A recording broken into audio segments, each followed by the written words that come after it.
A man named Yuan wakes up in a room with a wall of spikes coming toward him. He hears the voice of a girl coming from the room beside him, telling him that the spikes move after every few minutes. Ning tries to get out of the room by breaking the bars on the window, but is unsuccessful. He realizes that the girl has an axe in her room, so he tells her to break the window using the axe, and after getting out, she can save him too, but the girl says that there isn't a window in her room. Ming tells her to give him the axe through the hole present in the wall, but she's afraid to do so because she thinks that Ning will escape and will not come back to save her. Ming swears on his dignity that he will rescue her too, which convinces the girl as she agrees to give him the axe. She tries to push the axe through the hole but cannot do so as the hole is too small. Ming tells her to use the axe to make the hole bigger, but when she hits the wall, they realize that it is made of granite, so they can do nothing. They both sit down as they have no idea what to do now, and the girl starts crying. Ning tells her to be quiet because he can't think if she keeps crying, but the girl says that there is nothing to think about as they just have to wait until the wall of spikes kills them. Ning asks her how she got here, and she says that she doesn't remember as she was napping 1 minute and the next, she woke up on an iron bed in this room. Ming gets an idea as he tells her to break the iron bed with the axe and then pass him an iron bar from the bed that he will use to break out. She asks how he will save her, and he says that the roof is made out of rotten wood, so he will break it using the iron and rescue her. She manages to break the bed and gives the bar to Ning, who escapes successfully, but the girl thinks that Ning has abandoned her. In a flashback, we see the girl stuck in the snow with 3 other guys. When one of the guys gets injured, she treats him as she has studied medicine and her father is a doctor. Her name is Sujin,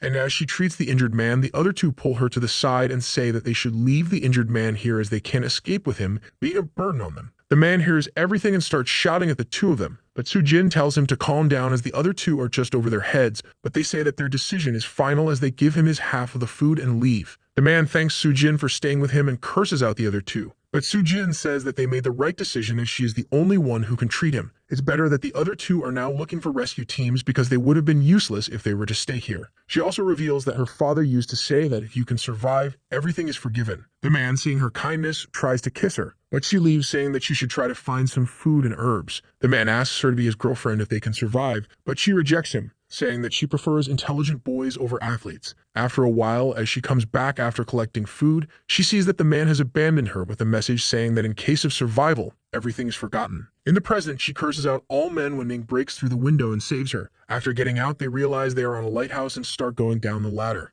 Ning sees that some of the ladder steps are missing, so they have to jump to the other side of the ladder. Ning does so successfully, but when Sujin jumps, the ladder breaks and they fall into the sea beneath. Ning uses his body as a shield to protect Sujin from the impact. Ning now feels like his body can't move as he prepares for death, but Sujin manages to save him. She tries to wake him but realizes he is suffering from blunt force head trauma. She manages to get him into a room in the lighthouse but sees a dead body rotting when she turns on the light.